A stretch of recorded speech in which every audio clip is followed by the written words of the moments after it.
Hello' friends, মই ভাস্বতী আজি অন্য এটি ভিডিঅ'লৈ আকৌ আপোনালোকৰ মাজলৈ আহিছোঁ।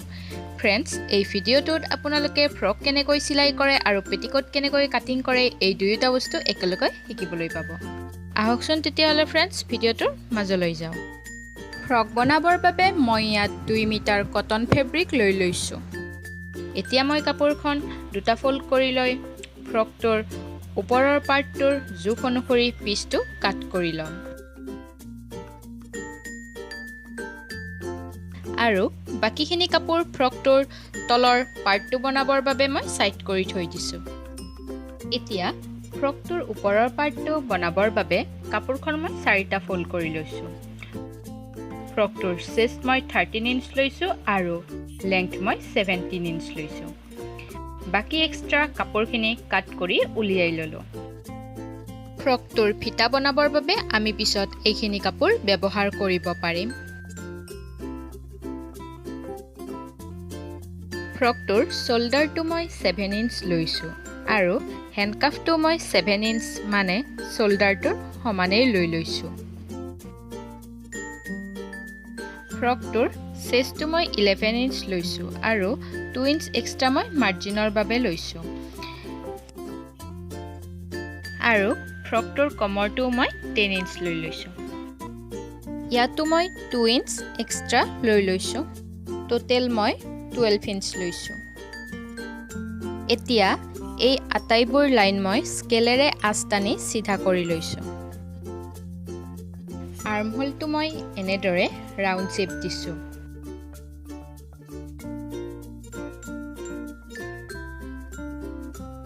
ফ্ৰকৰ নেকটো মই 3 ইঞ্চ লৈছোঁ।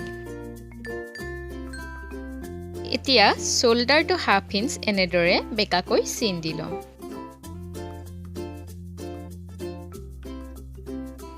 ফ্ৰণ্ট সাইডৰ নেক লেংথটো মই 7 ইঞ্চ লৈ এনেদৰে ৰাউণ্ড শ্বেপ দিছোঁ। এতিয়া প্ৰথমতে আৰ্মহোলটো আৰু শোল্ডাৰটো এনেদৰে কাট কৰি ল'ম। আৰু সাইডটো মই পিছত কাট কৰিম। ইয়াৰ পাছত ফ্ৰকটোৰ ওপৰৰ পাৰ্ট দুটা এনেদৰে মাজেৰে কাট কৰি উলিয়াই ল'ম। ফ্ৰকৰ ফ্ৰণ্ট আৰু বেক পাৰ্ট দুটা মই এই কাৰণে বেলেগ কৰি উলিয়াইছোঁ কাৰণ ফ্ৰণ্ট নেকটো মই ৰাউণ্ড শ্বেপ দিম আৰু বেক নেকটো মই ভি শ্বেপ দিম। এতিয়া ফ্ৰণ্ট পাৰ্টৰ নেকটো মই কাট কৰি ল'ম।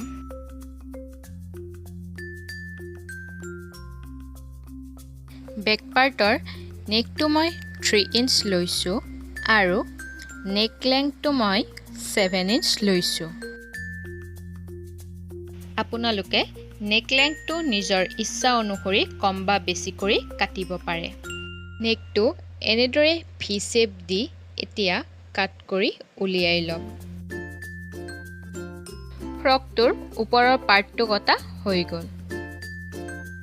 এতিয়া সাইড কৰি থোৱা কাপোৰখিনিৰে ফ্ৰকটোৰ তলৰ পাৰ্টটো বনাম। তাৰ বাবে কাপোৰখনৰ বহল সাইডটো দুটা ফল্ড কৰি মাজেৰে এনেদৰে কাট কৰি লৈছোঁ। ফ্ৰকটোৰ তলৰ পাৰ্টটো মই পেটিকোট যেনেদৰে কাটিং কৰে তেনেদৰে কাট কৰিম। এই পদ্ধতিটো আপোনালোকে ভালদৰে চালে পেটিকোট কাটিং কৰিব পাৰিব। এতিয়া কাপোৰখনৰ এটা পিচ মই এনেদৰে 4টা ফল্ড কৰি লৈছোঁ।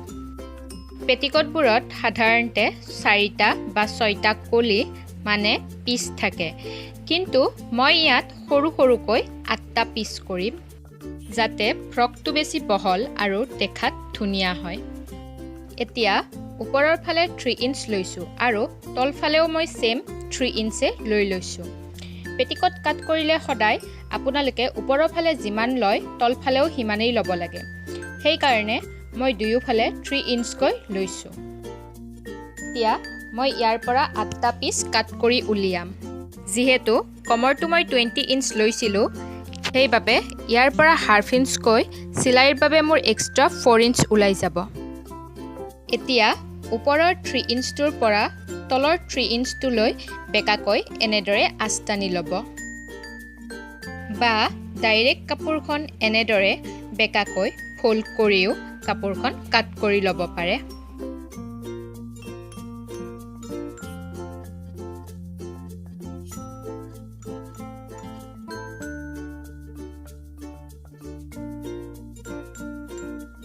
এতিয়া প্ৰথম 4টা পিচ এক্সট্ৰাকৈ থৈ বাকি 4টা পিচ সমানকৈ লৈ তল আৰু ওপৰ ফালে সমানকৈ এনেদৰে কাট কৰি লম ভিডিঅ'টোত দেখুৱাৰ দৰে।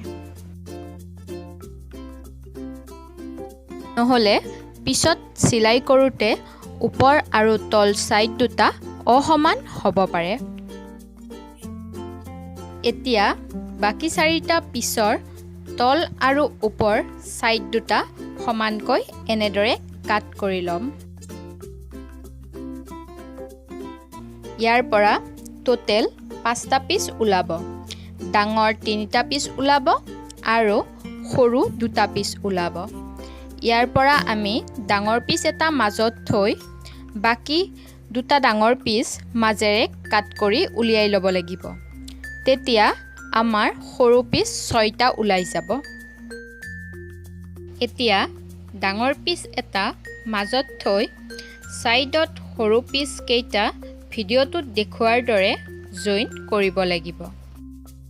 সৰু পিচ কেইটাৰ সিধা সাইড কেইটাহে জইন হ'ব। এতিয়া বাকি 2টা ডাঙৰ পিচো মাজেৰে কাট কৰি ল'ম আৰু এনেদৰে জইন কৰি দিম। এইখিনিতে মন দিব যে সৰু পিচ কেইটাৰ মাজেৰে কাট কৰা সাইডটো সিধা সাইড হ'ব। আপোনালোকে ফ্ৰকত সেই কাট কৰা সাইডটোহে জইন কৰিব লাগিব। সেই কাৰণে ভিডিঅ'টো স্কিপ নকৰি ভালদৰে চাই ল'ব মই কেনেদৰে কাপোৰখন মাজেৰে কাট কৰি জইন কৰিছো।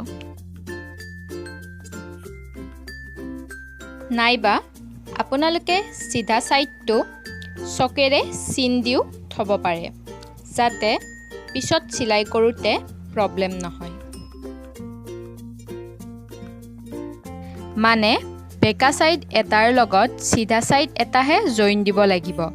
যদি আপুনি দুয়োটা সাইডে বেকা জইন কৰে তেতিয়া তলটো বেকা হৈ যাব। এইখিনিতে ফ্ৰকটো মোৰ কাটিং কৰা হৈ গ'ল। ফ্ৰকটো কেনেকৈনো জইন কৰিলো সেইটো আপোনালোকে সেকেন্ড পাৰ্টত চাবলৈ পাব।